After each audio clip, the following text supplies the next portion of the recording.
Hallo zusammen, ich bin Lola, ich bin 12, bin aus Zürich-Wollishofen. Meine Hobbys sind Trottifahren, Lesen und Freunde treffen. Und mein zweites Zuhause ist Israel.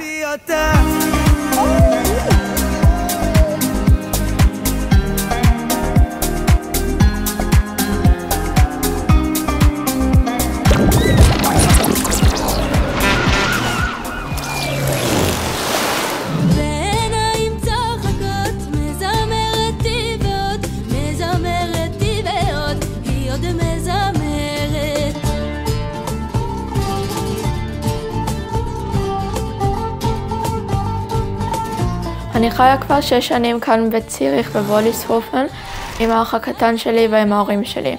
Das war jetzt Hebräisch und das heisst auf Deutsch, ich lebe schon seit 6 Jahren hier in Zürich-Wollishofen mit meinem kleinen Bruder und meinen Eltern. Also ich bin in Jerusalem aufgewachsen, das ist die Hauptstadt von Israel.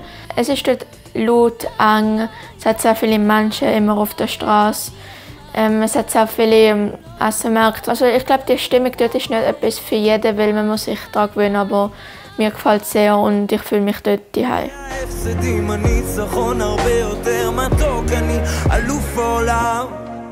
Also ich wünsche mir eigentlich, dass wenn man sagt, dass man aus Israel kommt, dass man mehr das Land anschaut und nicht nur die Religion oder nicht nur das Judentum, weil das Land ist auch etwas ganz Spezielles und viele Leute kennen es gar nicht. Man denkt einfach gerade, dort ist alles Synagoge, dort sind alle religiös und das stimmt eigentlich gar nicht. Also wenn ich mit meiner Familie nach Jerusalem fahre, dort wo wir herkommen, dann fliegen wir mit dem Flug 4 Stunden nach Tel Aviv, weil dort der größte Flughafen ist.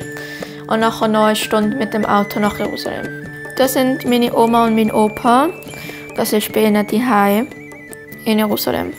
Die gehen wir ja jedes Jahr mehrmals eigentlich besuchen, aber das Jahr leider nicht. In der Schweiz sagt man zum Beispiel, also man sagt Frau und Herr zu den Lehrern oder Lehrerinnen. Und in Israel sagt man den Vornamen. Ich habe mit ihnen geredet, anders wie ich jetzt auch mit den Lehrern und Lehrerinnen reden würde. Und auch ich habe ihnen Sachen erzählt, so als ob sie Teil von meiner Familie oder vom Freundeskreis waren. Und da ist es halt anders. Stop the clocks, it's amazing. You should see the way the light dances up your head. A million colors of hazel, golden and red. Ich lese Harry Potter auf Hebräisch und das Spezielle ist, dass man von rechts nach links liest und abblättert. Also momentan hat es einen großen Konflikt in Israel und ich finde eigentlich, sie sollten aufeinander hören und nicht nur ihre eigene Meinung akzeptieren. Was noch schön wäre, ist, wenn, was jetzt gerade leider nicht der Fall ist, dass Israel für alle Religionen offen ist und dass alle dort leben dürfen. Also ich bin eigentlich grundsätzlich nicht religiös, aber wir haben gewisse Traditionen noch von Israel mitgenommen. Zum Beispiel den Kalender. Wir haben nicht immer Ferien, wenn andere Schulen Ferien haben. Und also Silvester. Wir sind dann mit der Familie zusammen, wir essen, was man isst. Und das sind so Traditionen, die halt unsere Familie hat. Jetzt kommt der Hit. Ja.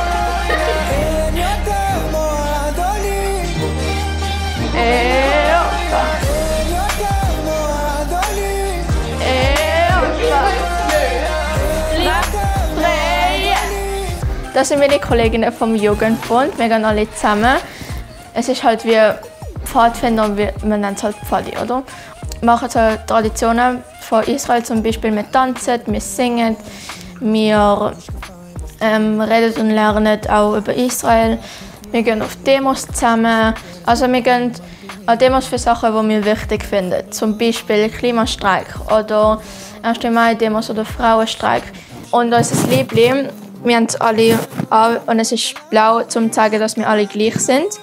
Weil das ist etwas, woran wir glauben. Also wir machen heute zusammen Burekas, das ist ein traditionelles Gebäck aus Israel. Da haben wir Blätterteig und eine Füllung und weil es mit Kolleginnen mehr Spaß macht, machen wir es jetzt zusammen. Let's get down to business.